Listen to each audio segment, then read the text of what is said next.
நாங்கள் இந்த மாதிரி விஷயம் செய்பவர்களுக்கு ஒரு சவால் விடுகிறோம்.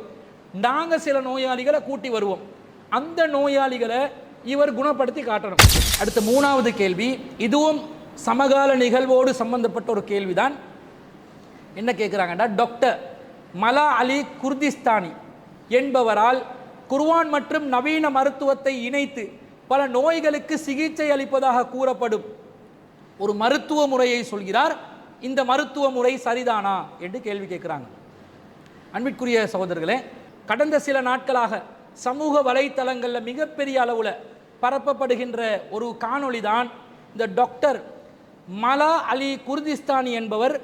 அவர் என்ன செய்கிறார் என்றால், குர்ஆனை நவீன விஞ்ஞானத்தோடு இணைத்து, மருத்துவத்தோடு இணைத்து இன்டகிரேஷன், அவர் இணைத்து என்ன செய்கிறார் என்றால், ஒரு நவீன ஒரு மருத்துவ முறையை நான் கண்டுபிடிச்சிருக்கிறேன் என்று சொல்லி உலகம் முழுவதும் பயணித்து கிறிஸ்தவ மிஷனாரிகள் எப்படி பிறவி குருட்டை குணப்படுத்துவார்களோ, குஷ்டத்தை குணப்படுத்துவார்களோ, பேரலைஸ் போன்ற பக்கவாத நோய்களை குணப்படுத்துவார்களோ, அது போன்று இவரும் இஸ்லாமிய முறைப்படி நான் குணப்படுத்துகிறேன் என்று ஒரு மருத்துவ முறையை நடைமுறைப்படுத்தி வருகிறார். கடந்த சில நாட்களுக்கு முன்பதாக இலங்கைக்கும் வருகை தந்த நிலையில் பலதரப்பட்ட மக்கள் அவருக்கு பின்னால் சென்று அவருடைய கைகளை முத்தமிடக்கூடிய நிலையில் மிகப்பெரிய அளவில் ஒரு கோலாகலமாக அவரை கொண்டாடக்கூடிய காட்சிகளை எல்லாம் பார்க்க கிடைத்தது. அப்போ என்ன ஒரு சகோதரர் கேட்கிறாருண்டா, இவர் சொல்லக்கூடிய இந்த மருத்துவ முறை இஸ்லாம் அனுமதித்த மருத்துவ முறையா, இதுக்கு மார்க்கத்தில் ஆதாரம் இருக்குதா என்று தான் கேட்கிறார். முதல்ல ஒரு விஷயத்தை நாங்கள் புரிஞ்சு கொள்ளணும். இஸ்லாமிய மார்க்கத்தை பொறுத்தளவில் இஸ்லாம் மருத்துவம் செய்வதை நமக்கு நேரடியாக அனுமதிக்கின்றது. நேரடியாக மருத்துவத்தை செய்யுங்கள், இந்த ஆன்மீகத்தின் பேரால் செய்யக்கூடிய மருத்துவ முறை என்னொன்று இஸ்லாத்தில் இருக்கிறது, இல்லாமல் இல்லை. ஆனால் பொதுவாக உலக பௌதீக ரீதியாக உலக அளவில் நாங்கள் செய்யக்கூடிய மருத்துவம் இருக்கிறதே, அது எந்த மருத்துவ முறையாக இருந்தாலும் சரி, உங்களுக்கு எது பிடித்தமானதோ, எதில் நம்பிக்கை இருக்குதோ, அது வெஸ்டர்ன் மெடிசின் இருந்தால் வெஸ்டர்ன் மெடிசின், ஆயுர்வேதிக்காக இருந்தால் ஆயுர்வேதிக், அதே போன்று சிங்கள வைத்திய கிரமையாக இருந்தால் சிங்கள முறைப்படி செய்யக்கூடிய அந்த மருத்துவ முறைகள், அல்லது அக்கு பஞ்சரா, ஹெர்பல் மெடிசினா, எதுவாக இருந்தாலும் நீங்கள் விரும்பக்கூடியது, உங்களுக்கு நம்பிக்கையுள்ள ஒரு மருத்துவ முறையை செய்து கொள்ளலாம். ரசூல்லாவிடம் ஒரு ஆராப் வருகிறார், ஒரு கிராமவாசி யார் ரசூல் அல்லா, அல்லாவின் தூதரே, அலா நத்ததாவா, ரசூல் ஸல்லல்லாஹு அலைஹி வஸல்லம் கேட்கிறாரு, அல்லாவின் தூதரே நாங்கள் மருத்துவம் செய்யட்டுமா அப்படின்னு கேட்குறாங்க. ரசூலா நஅம் யா இபாதல்லாஹ், ஆம் அல்லாவின் அடியார்களே, ததாவவு நீங்கள் மருத்துவம் செய்யுங்கள், ஃபஇன்னல்லாஹ லம் யலா தாஅன் இல்லா வலஅலஹு ஷிஃபாஅன், அல்லாஹ் தஆலா எந்த ஒரு நோயை இறக்கி வைத்திருந்தாலும் அதற்கான மருத்துவ நிவாரணத்தை இறக்காமல் இருப்பதில்லை. எனவே நீங்கள் மருத்துவம் செய்யுங்கள் என்று உலகளாவிய அளவில் நாம் செய்யக்கூடிய மருத்துவ முறையை இஸ்லாமிய மார்க்கம் நமக்கு கட்டளையாகவே பிறப்பித்திருப்பதை பார்க்கிறோம். இது ஜாமியுத் திர்மிதியில 2038வது செய்தி உசாமா பின் ஷரீக் ரலியல்லாஹு அவர்கள் அறிவிக்கிறார்கள். இன்னொரு அறிவிப்பில் வருது சஹீஹ் முஸ்லிம்ல 4432வது செய்தி, ரசூலா சொல்றாங்க, லிகுல்லி தாஇன் தவாஉன், எல்லா நோய்களுக்கும் நிவாரணம் இருக்கிறது, ஃபைதா உசீப தவாஉத்தாயி பரா பிஇذنில்லாஹ், அந்த நோய்க்கான நிவாரணம் சரியாக ஒன்றிணைந்து விடுகின்ற நேரத்தில் அல்லாஹ்வின் அனுமதியுடன் அந்த நோய் கடந்து விடுகிறது என்று நபி ஸல்லல்லாஹு அலைஹி வஸல்லம் அவங்க சொல்ற செய்தியை ஜாபிர் இப்னு அப்துல்லா ரலியல்லாஹு அன்ஹு அறிவிக்கிறாங்க. இந்த விஷயங்கள் உலக ரீதியான பௌதீக ரீதியான மருத்துவ முறைகளை நமக்கு வலியுறுத்தி சொல்லக்கூடிய ஹதீஸுகள். அல் குர்ஆன்ல அல்லாஹ் ரப்புல் ஆலமீன் ஆன்மீக ரீதியான சில நிவாரணங்களை பற்றியும் அல்லாஹ் பேசுகிறார். 17வது அத்தியாயத்தில் 82வது வசனத்துல வயுனஸ்ஸிலு மினல் குர்ஆனி மா ஹுவ ஷிஃபாஉன் வ ரஹ்மத்துன் லில் முஃமினீன், நாங்கள் நம்பிக்கை கொண்டோருக்கு அருளாகவும் நோய் நிவாரணமாகவும் இருப்பதை இந்த குர்ஆனில் இறக்கி இருக்கிறோம் என்று அல்லாஹ் சொல்கிறார். அப்ப அல் குர்ஆன்ல அல்லாஹ்வின் அருளும் இருக்கிறது, நோய்களுக்கான நிவாரணமும் இருக்கிறது என்று அல்லாஹ் சொல்கிறான். அப்ப இந்த வசனத்திலிருந்து நாங்கள் என்ன புரிகிறோம், அல்லாஹ் ரப்புல் ஆலமீன் ஆன்மீக ரீதியாகவும் சில மருத்துவங்களை, சில நிவாரண முறைகளை நமக்கு வைத்திருக்கிறான் என்பதை நாங்கள் புரிகிறோம். அப்படி அல்லாஹ் ரப்புல் ஆலமீன் ஆன்மீக ரீதியாக செய்திருக்கக்கூடிய நிவாரணங்களை பற்றி நபிகள் நாயகம் ஸல்லல்லாஹு அலைஹி வஸல்லம் அவர்களுடைய வழிமுறைகளில் நமக்கு காண கிடைக்கிறது. என்ன வழிமுறையில் காண கிடைக்குதுன்னு கேட்டால், நபிகள் நாயகம் ஸல்லல்லாஹு அலைஹி வஸல்லம் அவர்கள் ஒரு முறை ஒருவரை நோய் விசாரிக்க போகிறாங்க. அப்படி போன நேரத்தில் ரசூல் ஸல்லல்லாஹு அலைஹி வஸல்லம் அவர்கள் தமது வலது கரத்தால் அவரை தடவி விட்டு என்ன சொன்னாங்க, அதுஹிபில் பாஸ ரப்பன் நாஸ், இறைவா மனிதர்களின் இறைவனே, இறைவா, மனிதர்களின் இரட்சகனே, இந்நோயை நீக்குவாயாக. இஸ்ஃபி, நீ நிவாரணம் அளிப்பாயாக. வ அன்த ஸாஃபி, நீதான் நிவாரணம் அளிப்பவன். லா ஷிஃபா இல்லா ஷிஃபாஉக, உன்னிடமிருந்தே தவிர நோய் நிவாரணம் எங்கேயும் கிடையாது. ஷிஃபா அல்லா யுஆதிரு சகமா, கொஞ்சமும் மீதம் வைக்காமல் முழுமையாக நிவாரணத்தை தந்துவிடு என்று சஹீஹ் புகாரில 5675வது செய்தியில் அன்னை ஆயிஷா ரலியல்லாஹு அன்ஹா அவர்கள் அறிவிக்கக்கூடிய ஒரு ஹதீஸ் பதிவு செய்யப்படுது. இது ஆன்மீக ரீதியான ஒரு நோய் நிவாரணம். ரசூல் அந்த சம்பந்தப்பட்ட நோய்வாய்ப்பட்டவரை சந்திச்சு அவருடைய அந்த நோய் இருந்த இடத்துல தமது வலது கரத்தால் தடவி விட்டு இந்த துஆவை ஓதினாங்க என்று வருகிறது. இது நபிகள் நாயகம் ஸல்லல்லாஹு அலைஹி வஸல்லம் அவர்களுக்கு ஒரு ஆன்மீக ரீதியான தலைவர் என்ற வகையில் அல்லாஹ்வினால் வழங்கப்பட்ட ஒரு விசேடமான ஒரு அற்புதமான நிலையில் வழங்கப்பட்ட ஒரு நோய் நிவாரண முறை என்பதை நாங்கள் புரிந்து கொள்ள வேண்டும். அதே போன்று நபி ஸல்லல்லாஹு அலைஹி வஸல்லம் உடைய காலத்தில் யாருக்காவது ஒரு நோய் ஏற்பட்டுச்சுன்னு சொன்னால் ரசூல் ஸல்லல்லாஹு அலைஹி வஸல்லம் அவர்கள் அணுகி சில சந்தர்ப்பங்களில் நோய் நிவாரணத்தை பெற்றுக்கொள்வதற்கான முயற்சியில் ஈடுபட்டிருக்கிறாங்க. உதாரணமாக சொல்வதாக இருந்தால் ஒரு ஹதீஸ் வருது சஹீஹ் முஸ்லிமில் 4417வது ஹதீஸ். அன்னை ஆயிஷா சித்திகா ரலியல்லாஹு அன்ஹா அவர்கள் அறிவிக்கிறார்கள், அன்ன ரசூலுல்லாஹி ஸல்லல்லாஹு அலைஹி வஸல்லம் கான இதஸ்தகல் இன்சானு ஷைஅ மின்ஹு, நபி ஸல்லல்லாஹு அலைஹி வஸல்லம் அவர்களிடம் யாரேனும் ஒரு மனிதர் உடல் நரம் குறைவு குறித்து முறைப்பாடு செய்யப்பட்டால், அவு கானத் பிஹி கர்ஹத்துன் அவு ஜுர்ஹுன், அல்லது கொப்புளமோ காயமோ ஏற்பட்டால், காலன் நபி ஸல்லல்லாஹு அலைஹி வஸல்லம், நபி ஸல்லல்லாஹு அலைஹி வஸல்லம் என்ன செய்வாங்கடா, பி இஸ்பஇ ஆகதா வவலா, ரசூல் ஸல்லல்லாஹு அலைஹி வஸல்லம் தன்னுடைய ஆட்காட்டி விரலை பூமியில் வைத்து மண்ணை தொட்டு பிறகு அதை உயர்த்தி, சும்ம ரஃபஅஹா, பிறகு அதை உயர்த்தி, பிஸ்மில்லாஹி, அல்லாஹ்வின் திருப்பேரால், துர்பத்து அர்லினா பிரீகத்தி பாலினா, எங்கள் சிலருடைய உமிழ் நீரோடு எமது இந்த பூமியின் மண் இணைந்து அது எங்கள் இறைவனின் ஆணையின் பேரில், லியுஸ்ஃபா பிஹி சகீமுனா பி இத்னி ரப்பினா, எங்கள் இறைவனின் ஆணையின் பேரில் எங்களில் நோயுற்றிருப்பவரை குணப்படுத்தும் என்று நபி ஸல்லல்லாஹு அலைஹி வஸல்லம் அவர்கள் சொன்னதாக ஒரு செய்தி வருது. இதுவும் ஆன்மீக ரீதியாக ஏற்படக்கூடிய ஒரு நோய் நிவாரண வழி. இதில் மருத்துவ ரீதியான பொருட்கள், மருந்து மாத்திரைகள் கிடையாது. எச்சில் தொட்டு அந்த விரலை மண்ணில் தொட்டு பிறகு அந்த மண்ணும் எச்சியும் கலந்த விரலை, ஆட்காட்டி விரலை உயர்த்தி இந்த துஆவை சொல்லி சம்பந்தப்பட்ட நபருக்கு தடவி விடுவதனால நோய் நிவாரணம் ஏற்படுவதை இந்த செய்தியிலிருந்து நாங்கள் விளங்கிக் கொள்கிறோம். அதே போல நபி ஸல்லல்லாஹு அலைஹி வஸல்லம் அவர்கள் தன்னுடைய வலது கரத்தால வலி ஏற்படுகின்ற இடத்தை தடவி ஓதி பார்த்தும் நோய் நிவாரணம் வழங்கி இருக்கிறாங்க.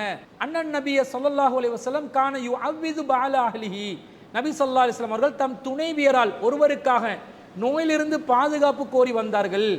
யம்சஹு பியதில் யும்னா, நபி ஸல்லல்லாஹு அலைஹி வஸல்லம் தன்னுடைய வலது கரத்தால் வலி ஏற்பட்ட இடத்தை தடவுவார்கள். பிறகு வயகூலு அல்லாஹும்ம ரப்பன் நாஸ் அதுஹிபில் பாஸ, மனிதர்களின் இறைவனே, மக்களின் இரட்சகனே, அதுஹிபில் பாஸ, இந்த நோயை துன்பத்தை போக்கி, இஸ்பி, இவருக்கு குணத்தை வழங்கிவிடு, வ அன்த ஷாஃபி, நீதான் குணமளிப்பவன், லா ஷிஃபா இல்லா ஷிஃபாஉக, உன்னுடைய நிவாரணத்தை தவிர வேறு எந்த நிவாரணமும் கிடையாது.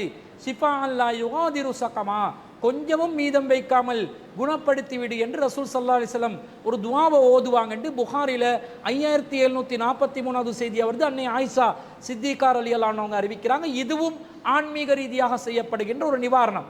அதே போன்று நபி ஸல்லல்லாஹு அலைஹி வஸல்லம் அவர்கள் ஓதி கைகளில் ஊதி மேனியில தடவி கொள்ளக்கூடிய ஒரு காரியத்திலும் ஈடுபட்டிருக்கிறாங்க. கான ரசூலுல்லாஹி ஸல்லல்லாஹு அலைஹி வஸல்லம் இதா அவா இலா ஃபிராசிஹி, நபி ஸல்லல்லாஹு அலைஹி வஸல்லம் தன்னுடைய படுக்கைக்கு சென்றால், நஃபஸஃபி கஃபைஹி, தன்னுடைய உள்ளங்கைக்குள்ளே ஊதி, பிகுல் ஹுவல்லாஹு அஹத் வபில் முஅவ்விதத்தைன், குல் ஹுவல்லாஹு அஹதை, இரண்டு முஅவ்விதத்தைன் சூறாக்களையும், சூரத்துல் ஃபலக் சூரத்துன் நாஸை ஓதி, ஜமீஅன், பிறகு சூரத்துல் ஃபலக்கையும் சூரத்துன் நாஸையும் குல் ஹுவல்லாஹு அஹத் சூரத்துல் இஹ்லாஸையும் ஒன்றாக இணைத்து ஓதி, சும்ம யம்சஹு பிஹிமா வஜ்ஹு, பிறகு தன்னுடைய முகத்தை தடவுவார்கள். வமா பலகத் யதாஹு மின் ஜஸதிஹி, தன்னுடைய உடல்ல தங்களுடைய கைகள் எங்கெல்லாம் படுமோ அந்த இடத்துல எல்லாமே தடவிக்கொள்வார்கள். ரசூல் ஸல்லல்லாஹு அலைஹி வஸல்லம் அவர்கள் நோய்வாய்ப்பட்டு கடுமையாக பாதிப்புக்குள்ளான நேரத்தில் அந்த காரியத்தை ரசூலுல்லாவுக்காக நான் செஞ்சேன் என்று ஆயிஷா ரலியல்லாஹு அன்ஹா அவர்கள் அறிவிக்கக்கூடிய செய்தியை புகாரில 5748வது செய்தியாக நாங்கள் பார்க்கிறோம்.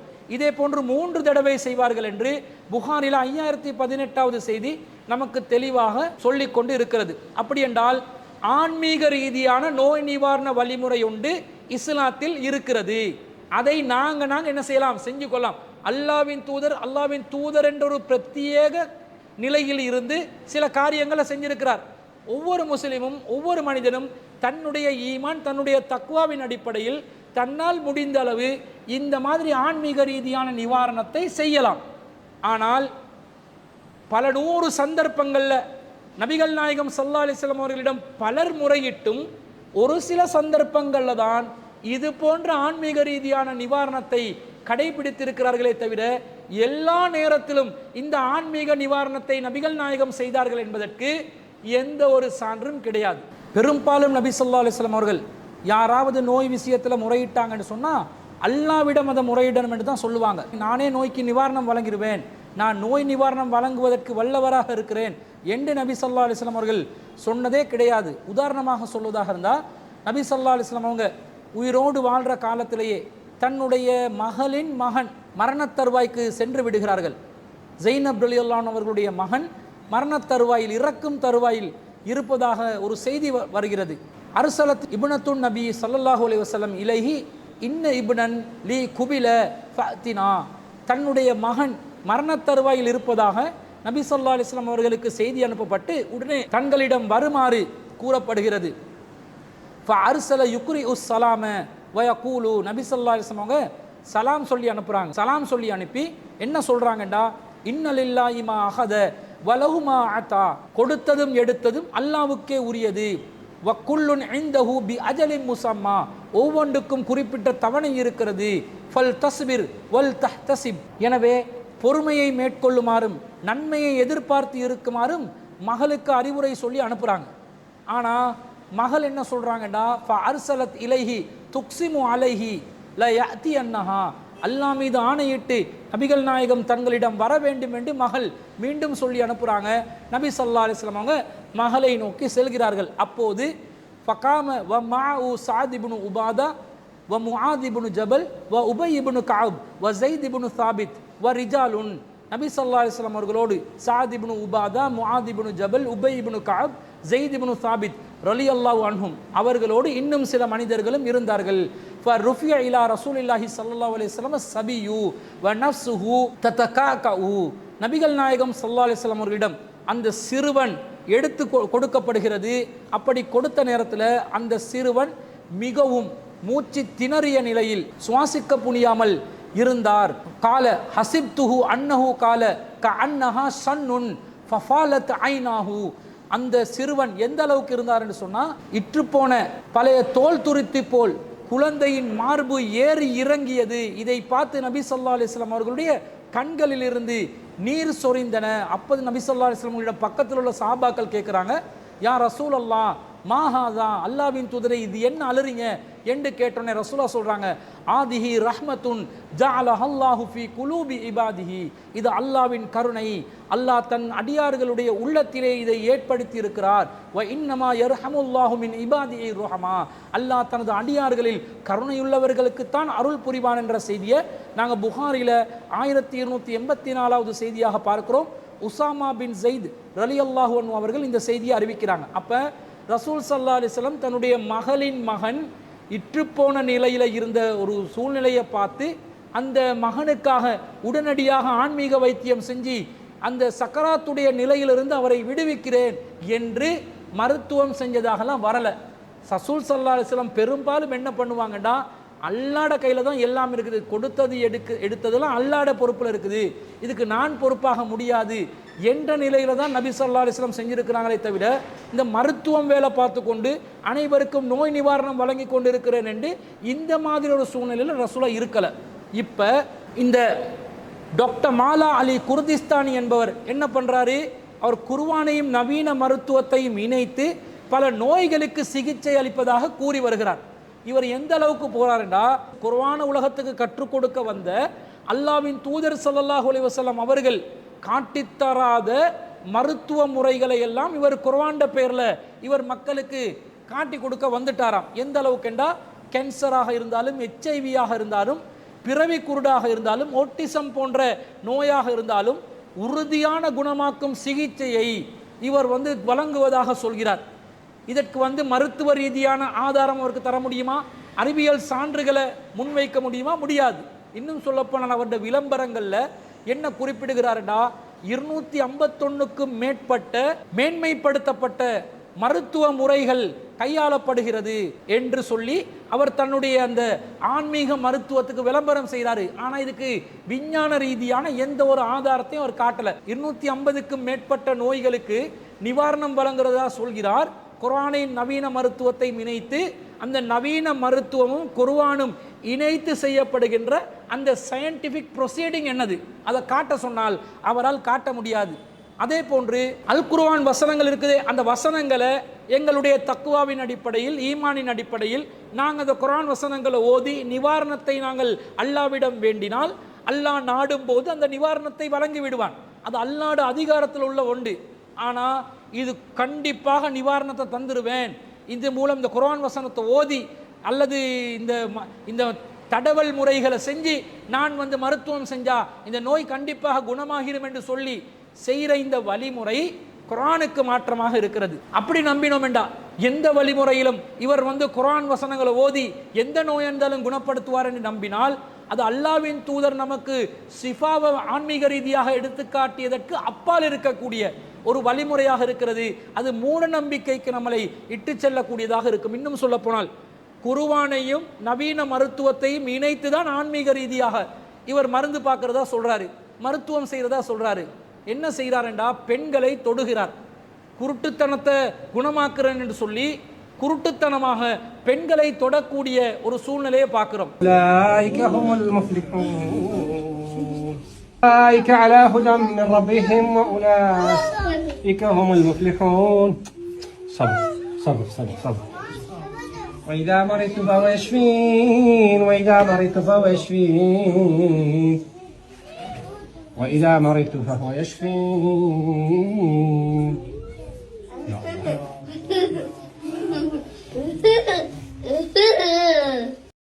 அப்ப இது குர்ஆன் தடுத்த ஒன்று தானே, குர்ஆன் வழிமுறைக்கு மாற்றமான ஒன்று தானே. பெண்களை இப்படி தொடலாமா? அந்நிய பெண்களை மஹரம் இல்லாத நிலையில இப்படி தொட்டு நிவாரணம் பண்ணலாமா? பண்ண முடியாது.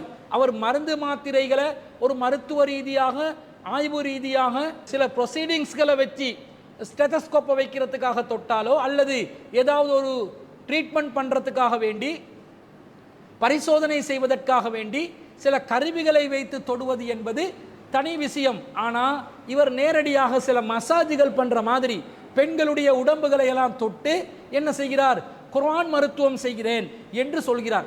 இது எப்படி இருக்குதுன்னு சொன்னால், இலங்கையில் ப்ரொஃபட் ஜெரம் என்று சொல்லி கிறிஸ்தவ சமூகத்தில் ஒருவர் தான் தீர்க்கதரிசி என்று சொல்லி தன் மூலமாகவும் இப்படி நோய் நிவாரணம் வழங்கப்படும் என்று சொல்லி பல நிகழ்ச்சிகளை நடத்தி கொண்டு வருகிறார்.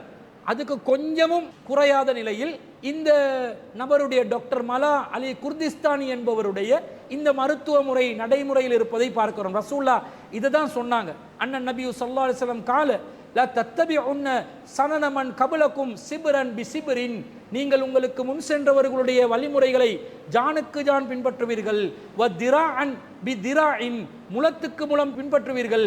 ஹத்தா லவ் சலகு ஹுஜ்ரஸ் லப்பின் லசலக்துமுஹு, அவர்கள் ஒரு உடம்பு பொந்துக்குள்ளே நுழைந்தாலும் நீங்களும் அந்த பொந்துக்குள்ளே நுழைவீர்கள் என்று நபி ஸல்லல்லாஹு அலைஹி வஸல்லம் சொல்றாங்க. அப்ப கேட்கிறாங்க சஹாபாக்கள், குல்னா யா ரசூலல் அல் யஹூத வன் நசாரா, நீங்க யூத நசாராக்களை பற்றி யூதர்களையும் கிறிஸ்தவர்களையும் பற்றியா குறிப்பிடுகிறீர்கள் என்று கேட்டதுக்கு ரசூலா சொல்றாங்க, ஃபமன், வேற யாரைத்தான் நான் குறிப்பிடுவேன் என்ற செய்தியை புகாரில 3456வது செய்தியை பார்க்கிறோம். அபூ சைத் அல் குத்ரி ரலியல்லாஹு அன்ஹு அவர்கள் அறிவிக்கிறார்கள். அப்ப இதுல என்ன காட்டுது, இந்த அலி குர்திஸ்தானி என்பவர் குர்ஆன் மருத்துவம் செய்கிறோம் என்ற பேரில் குர்ஆன் வசனங்களை ஓதி ஒரு சிலருக்கு நோய் நிவாரணம் ஏற்படுத்துறதாக இருந்தால் அல்லாஹ் நாடினா நடக்கும், நாடினா நடக்காமல் இருக்கிறோம். அல்லாஹ்வின் தூதரே தன்னுடைய முழு வாழ்க்கை நிகழ்ச்சி நிரலாக நோய் நிவாரணத்தை பலருக்கும் விநியோகம் செய்யக்கூடிய அந்த வேலையில் ஈடுபடலை. ஆன்மீகத்தில் உச்சத்தில் இருந்த, தக்குவாவின் உச்சத்தில் இருந்த, ஈமானின் உச்சத்தில் இருந்த அல்லாஹ்வின் தூதரை இந்த வழிமுறையை கையாளாத நேரத்தில் இவர் பிறவி குருட குணப்படுத்துவாராம், கேன்சரை குணப்படுத்துவாராம், பெரலைஸ் உள்ளவங்களை குணப்படுத்துவாராம், ஒட்டிசம் நோயை குணப்படுத்துவாராம் என்று இவர் பில்டப் ஒன்றை கொடுத்து மக்களை ஏமாற்றி பிறப்பு நடத்துகிற வேலையை தான் செய்கிறாரு. இந்த மாதிரி நிவாரண வழிமுறையை இஸ்லாம் நமக்கு சொல்ல, அந்நிய பெண்களை தொடக்கூடிய விதத்தில் குர்ஆன் வசனங்கள், சில வசனங்கள் எல்லாம் அவராக தெரிவு செஞ்சு அந்த வசனங்களை எல்லாம் ஓதி அவர் 2 தடவு தடவினோடனே அந்த நோய் பறந்து போகிற மாதிரி ஆக்குறாரு. நாங்கள் இந்த மாதிரி விஷயம் செய்பவர்களுக்கு ஒரு சவால் விடுகிறோம். நாங்கள் சில நோயாளிகளை கூட்டி வருவோம், அந்த நோயாளிகளை இவர் குணப்படுத்தி காட்டணும். நாங்கள் கொண்டு வரக்கூடிய நோயாளிகளை எங்களுடைய கண் முன்னாடி நாங்கள் சொல்லக்கூடிய இடத்துல இருந்து அந்த சம்பந்தப்பட்ட அலி குர்திஸ்தானி என்பவர் குணப்படுத்துவார் என்று சொன்னால், இவர் உண்மையிலே ஒரு வேலைக்காரன் தான், இவர்கிட்ட வித்தை இருக்குது என்று சொல்லி ஏற்றுக்கொள்ளலாம்.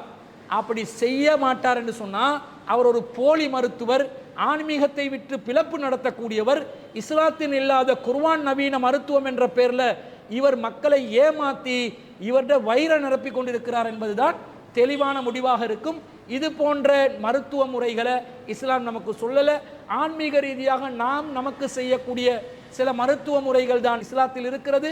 அதை பிறருக்கு அவர்களுக்கு முடியாத சூழ்நிலையில் நாங்கள் ஓதி பார்த்து கைகளில் ஊதி தடவி விடுற போன்ற, ஆண்கள் ஆண்களுக்கு தடவி விடக்கூடிய, பெண்கள் பெண்களுக்கு தடவி விடக்கூடிய சில காரியங்களை செய்து கொள்ளலாமே தவிர, ஆன்மீகத்தின் பேரால் கேன்சர் நோயெல்லாம் குணப்படுத்துற என்று சொல்லி இந்த மாதிரி மக்களை ஏமாற்றி கொண்டிருக்கக்கூடிய ஏமாற்று பேர்வழிகளை முஸ்லிம் சமூகம் நம்பக்கூடாது என்பதுதான் நாங்கள் இந்த சமூகத்திற்கு ஒரு முக்கியமான அறிவுரையாக கூறிக்கொள்கிறோம். எனவே அன்பிற்குரிய சகோதரர்களே, இந்த வாரத்தில் முக்கியமான 3 சமகால நிகழ்வுகளை ஒட்டி எழுப்பப்பட்டிருக்கக்கூடிய கேள்விகளுக்கு சிலோன் தௌஹீத் ஜமாத்துடைய நிலைப்பாடுகளை குர்ஆன் சுன்னா ஒளியிலிருந்து நாம் விளக்கி இருக்கிறோம். இது போன்ற உங்களுடைய மார்க்க சந்தேகங்களுக்கும் சமகால நிகழ்வுகள் சம்பந்தப்பட்டு எழுப்பப்படுகின்ற கேள்விகளுக்கும் குர்ஆன் சுன்னா அடிப்படையில் பதிலளிப்பதற்காக நாம் தயாராக இருக்கிறோம். திரையில் தென்படக்கூடிய வாட்ஸ்அப் இலக்கத்திற்கு உங்களுடைய கேள்விகளை அனுப்பி வைக்குமாறு அன்பாய் கேட்டுக்கொண்டு இந்த வாரத்திற்கான சிடிஜேயின் உங்கள் கேள்வி நேரம் நிகழ்ச்சியை